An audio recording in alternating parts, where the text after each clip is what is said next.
கல்வி நிதி தொடர்பாக உச்சநீதிமன்றத்தில் தமிழ்நாடு அரசு நிச்சயம் வழக்கு தொடரும் என முதலமைச்சர் மு.க.ஸ்டாலின் கூறியிருக்கிறார்.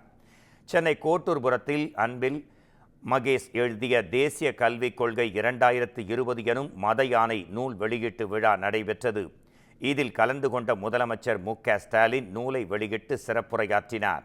அப்போது கல்வியில் சிறந்த தமிழ்நாட்டினை நாசப்படுத்திட புதிய கல்விக் கொள்கையை மத்திய அரசு கொண்டு வந்திருப்பதாக அவர் கடுமையாக சாடினார். நாட்டில் குழந்தைகள் எந்த மொழியில் படிக்க வேண்டும், எந்த பாடத்திட்டத்தில் படிக்க வேண்டும் என்ற முடிவு மாநில அரசுக்குத்தான் இருக்க வேண்டும் என்று குறிப்பிட்ட முதலமைச்சர் மு.க.ஸ்டாலின் மாணவர்களுக்கும் ஆசிரியர்களுக்கும் சேர வேண்டிய கல்வி நிதியை தங்களுடைய பெட்டி அரசியலுக்காக மத்திய அரசு தடுத்து நிறுத்தியிருப்பதாக அவர் குற்றம் சாட்டினார். மாநிலத்துக்கு மாநிலம் மாறுபடக்கூடிய பண்பாடு இருக்கிற நாட்டில் குழந்தைகள் எந்த மொழியிலும் படிக்கணும், எந்த பாடத்திட்டத்தில் படிக்கணும்னு முடிவு செய்ய அதிகாரம் மாநில அரசுக்குத்தான் இருக்கணும். எனவே கல்வியை மானிய பட்டியலுக்கு கொண்டு வரக்கூடிய நம்ம போராட்டம் தொடரணும்.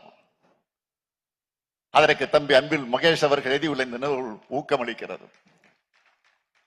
அது மட்டுமல்ல, மும்மொழி கொள்கை ஏத்துக்கலன்னு ஒன்றிய அரசு தர வேண்டிய 2152 கோடியை தராம முரண்டு பிடிக்கிறத பற்றி உங்கள் எல்லாருக்கும் தெரியும்.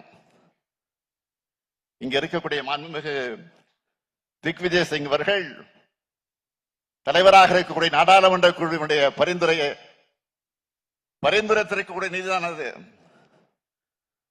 மாணவர்களுக்கு ஆசிரியர்களுக்கு சேர வேண்டிய அந்த நிதியை தங்களுடைய பெட்டி பாலிடிக்ஸ்க்காக ஒன்றிய அரசு தடுத்து நிறுத்தி இருக்கு. இதுக்கு எதிராக நிச்சயமா உறுதியா தமிழ்நாடு அரசு உச்ச நீதிமன்றத்தில் வழக்கு தொடரத்தான் போகிறது.